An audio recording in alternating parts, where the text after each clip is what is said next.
Zina had finally escaped. 2 years of running, 2 years of silence, no messages, no calls, no bruises, no reminders, just space, just air. She had rented a tiny flat on the edge of a quiet city, a place where no one asked questions, the kind of place where people pretended not to notice you, and Zina liked it that way.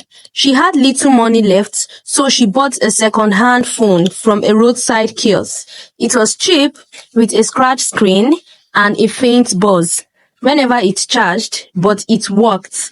For the first week, the phone was silent, save for texts from her new landlord and the occasional messages from her therapist. Then, at exactly 3:17 a.m., on a rainy Tuesday, the voicemail came. No number, no caller ID, just one new voicemail. Her hands trembled slightly as she tapped played. What she heard made her heart stop. Zina, it's me. Listen, don't trust the neighbor. He already knows where you live. It was her voice. Older, slower, weary, but definitely her own. Zina stared at the phone like it might explode. She replayed the message over and over. She hadn't said those words, ever, but she could feel the truth in them, like a memory she hadn't lived before. For a moment, she sat frozen. Then, slowly, she looked towards her front. That night, she didn't sleep. She left the lights on and clutched the phone to her chest. And she kept hearing her own voice. Not just the words, but the pain behind them.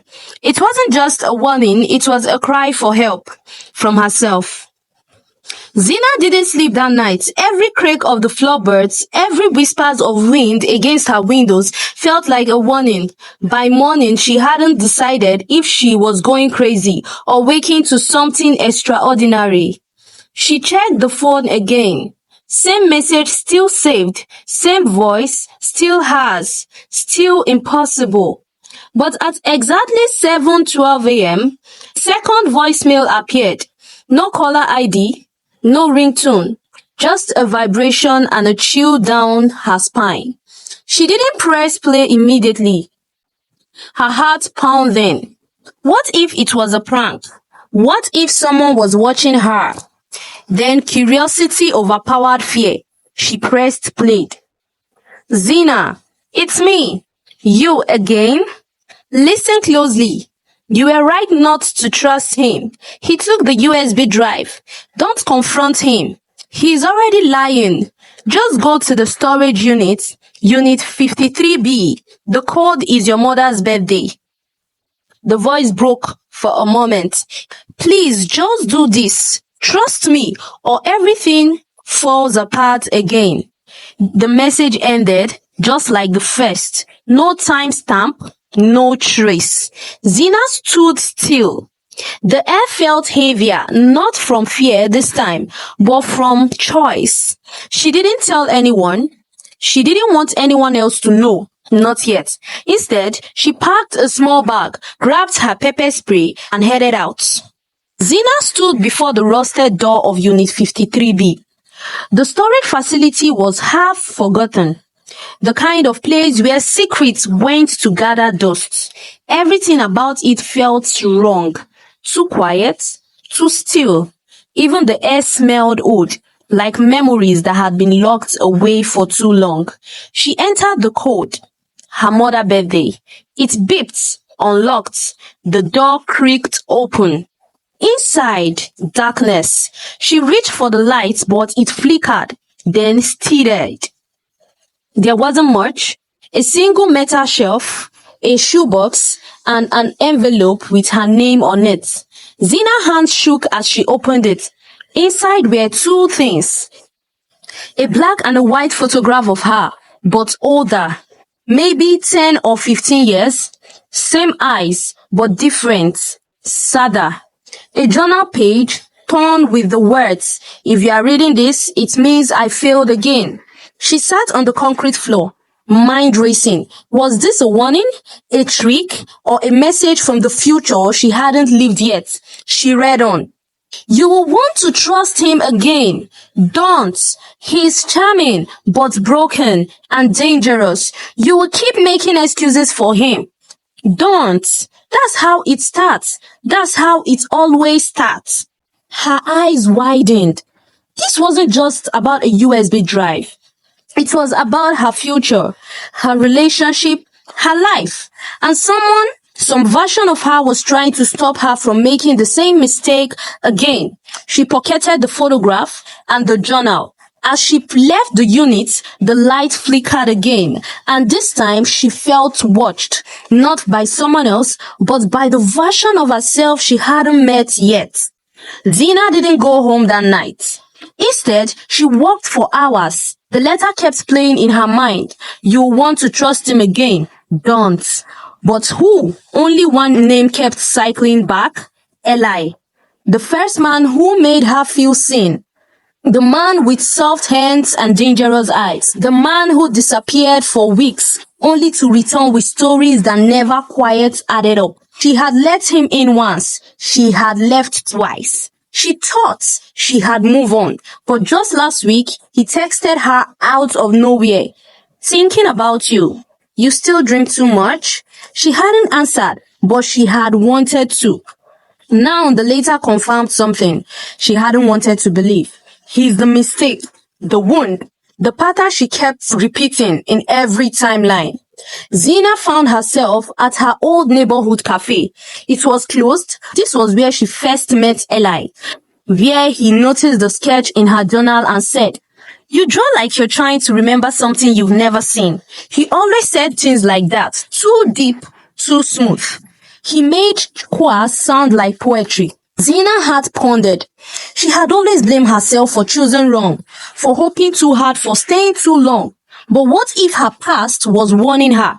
Opened her journal, flipping back to the first letter she ever received from herself. She noticed something new. A faint watermark beneath the ink, as if the word were layered over another set of invisible messages. So she held the page up to the lamp. And there it was, a faded diagram. A timeline, not straight, twisting multiple branches, and her name cycled on 4 of them. Her breath caught. There are versions of me. The next morning, she returned to the apartment she hadn't visited in years. Her childhood home, now abandoned. She needed answers, and in the attic, inside a dusty trunk she never remembered parking. She turned the corner of the street. A woman stopped her. Older, familiar eyes. Zina? Zina froze. The woman held out a hand, and in it was a letter. This time, addressed to Zina 05. We don't have much time, but we are all trying to help you. You are the one who remembers the most. Zina sat across from the older woman in the quietest cafe in town. The woman's voice was calm, but her eyes looked tired, like she had lived through years that Zina hadn't yet seen. I'm Zina 05. You are Zina 01. You are the original. Zina stared. What does that mean? You are the first version that Eli marked. He fractured your timeline, and from you, the rest of us were born. Zina shook her head, this time like a dream. I know, but there is something you need to understand. Eli isn't a man. Not really. He's a parasite, a consciousness that hijacks people through emotional bonds. He attaches to the version of us that is most vulnerable. Zina's hands trembled. He told me I would never leave him. The older Zina nodded. He said that to all of us. Zina 05 slid the letter across the table. Inside is a map. A list of where the other Zinas were hidden. We are forming a network. We are teaching each other how to block him, and how to heal, and how to fight back. Zina opened the letter. There were 7 names. 7 versions of herself, spread across timeline and memories. And you are the only one who can anchor us all. Zina looked up, fear in her chest. Why me? Because you are the only version that didn't forget. If you want to end him, remember the lighthouse. The road to the lighthouse was overgrown and forgotten, as if the world had tried to erase it. Zina walked alone. As she remembered the gate, it swung open with a creak, like it had been waiting. At the top, the light chamber was silent, empty, but then a flicker. A silhouette stood where the beam once spun, a younger version of herself, maybe 8 years old. Zina blinked and suddenly she was the child, staring up at someone. A man, not Eli exactly, but the essence of him. His voice was sugar and smoke. You are special, Zina. You will always need me. The child nodded and then the memory rewound. Zina watched herself again, this time from outside. She saw how he marked her and how he whispered promises, wrapped in fear, how he wanted the first command, the one that made all the other versions of her believed he was home. She was crying now, but not from pain, from rage. That's the moment he split us, a voice said behind her. She turned. It was Zina 05, appearing from the staircase, but this time she wasn't alone. Another Zina followed, then another. All 7 had come. He fractured us all, but if we link our memories, we can rewrite it. The light chamber began to hum, not from electricity, but from their presence. 7 voices, 7 timelines, 1 decision. We end him from here, Zina said, her voice steady. Together. Zina opened her eyes, but she wasn't in the lighthouse anymore. Shapes flickered in and out, memories, moments, thoughts, coded in light. This was the mental grid, the space where Eli lived, where he fed. This is where he hides, where he finds the part of us too broken to face. Eli, he didn't look like a man anymore. He was shifting, unstable. Every moment pulled from 1,000 faces, 1,000 voices. You shouldn't be here, he hissed. You are not supposed to remember. Zina stepped forward. That's the problem with parasites, she said. You depend on us to forget. The grid began to flicker. Memory flashed across the light. Zina in a hospital after trying to leave him. Those were gifts I gave you, Eli growled. Protection, attention, love. But Zina had stopped listening. She stopped to the center of the grid. The others followed. You didn't give us those things, Zina said. We reclaimed them. The light exploded, not destructively, but cleansing. Eli screamed and his voice scattered into billion fragments of sound. Zina felt her mind stretch and merge, no longer fractured. And then silence, not the hollow kind, the peaceful kind. She opened her eyes. Back in the lighthouse, the others gone, but inside her, they remained. The lighthouse had changed. She was made to choose between 3 timelines.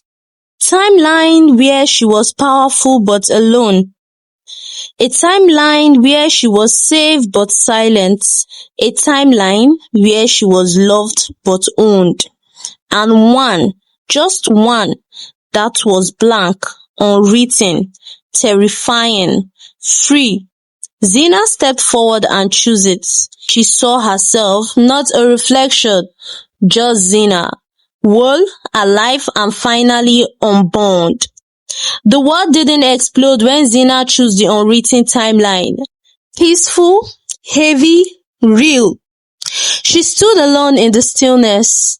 The noise of all the timelines, all the version of her screaming, weeping, fighting had gone quiet. It was just her now. No future voice, no Eli. One day she saw a shadow on the path, someone approaching, a young girl, maybe 12, with eyes like hers and paper clenched in her first. "Are you the one who listens?" the girl asked. Zina smiled. "I used to be. Now I teach others how."